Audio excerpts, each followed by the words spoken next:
SprintCarUnlimited.com, coming from Lernerville Speedway, Commonwealth Clash winner Tyler Courtney. Tyler, it's kind of a relief, I should say. I mean, we were just talking about the last 3 weeks. Hasn't been good. This, at least in a small way, makes up for it. Yeah. I mean, especially after July when we were close and got into a crash, race for the lead, and to come back here and have the same speed and take home a $50,000 check is a relief. I mean, just the last 3 weeks haven't really gone to plan. Not really. I mean, a little bit hard doing a lot of stuff. We kind of just bad luck, really. But at the end of the day, it's racing, and it's how it goes, man. It's got its highs and lows, and you try to ride your highs as long as you can, and you try to make your lows really short. But we made ours a little too long, and it sucked. It kind of happened at the point in the season that it did, but it's part of it, and we'll learn from it, make it stronger, and it makes these nights even better. Also shows the strength of this team to be able to bounce back like that. I mean, I think Skagit, you were caught in everybody else's wreck. I think every caution there I was in, or red, or whatever. These guys, they haven't given up at all. I mean, they keep my spirits up. I try to keep theirs up, and just an awesome group of guys, man. It makes it fun and worth doing it with these guys. They work their ass off. And, at least I can do is pay them back with a victory. And it hasn't been the longest time since we won, but it's still just after the last few weeks that we've had, it's just just kind of get that monkey back off our back, and try to finish the season out as strong as we can. That race was weird. Corey got out front. I guess the axle broke. You actually got bad fortune for him. Good for you. Then Brent Marks, the wheel broke. Tire. Yeah.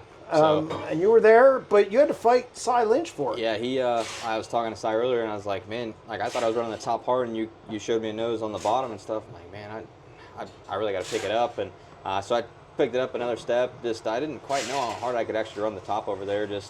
We kind of struggled on curves a little bit throughout the season, and tonight Jake gave me a really nice race car to go up there and have the confidence to do it, and I ran about as hard as I could for however many laps that was that we took the lead. And when you don't get many chances to win 50,000 throughout the year, we've had a few more chances this year than normal, but so to cash that in is just an awesome night.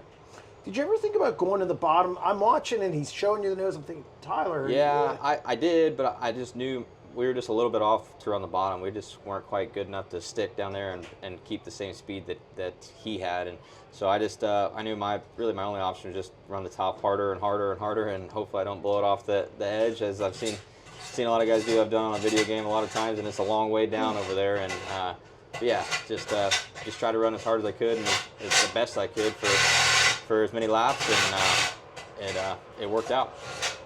The last close, you pulled away in the closing laps. Are you holding your breath a little bit for something to happen? When you're in a stretch like this, you just never know when something's going to happen. Yeah, I felt like I was setting a pretty good pace, and I knew I was coming to lap Brent, but he was setting a pretty good pace too, and the cars on the bottom were kind of setting the pick for me, so I tried to kind of place myself where I needed to, and I didn't quite know if I wanted a caution. I think I kind of I tried to glance over one time to see how many laps were left, and I saw there was a 3 to start with, so I'm like, okay, we got at least 10 to go, so just be patient and don't try to push the issue with any lap cars or make a mistake on the curve, and just try to get this thing home in one piece and take that check home.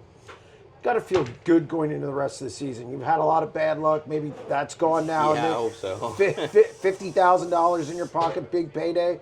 And you got, roughly 9 races left, something like that. Yeah. Got to be looking forward to finish strong. Yeah, and that's where we're at right now. I think we still have a chance at the championship, right? But we're just gonna take each night as its own, like we do all year, man, and just finish the season out as strong as we can. Like I said earlier, it kind of sucked that we kind of had that stretch, at this point in the season, but it's how it goes sometimes, man. And like I said, it's going to make us stronger and hungrier, and make sure those stretches don't happen again. And sometimes they're out of your control, sometimes they are in your control. So we just take one night at a time, and like you said, just we go to some tracks that have treated us well in the past to finish the year off, and we'll just finish out as strong as we can. Congratulations on a big one. Thank you.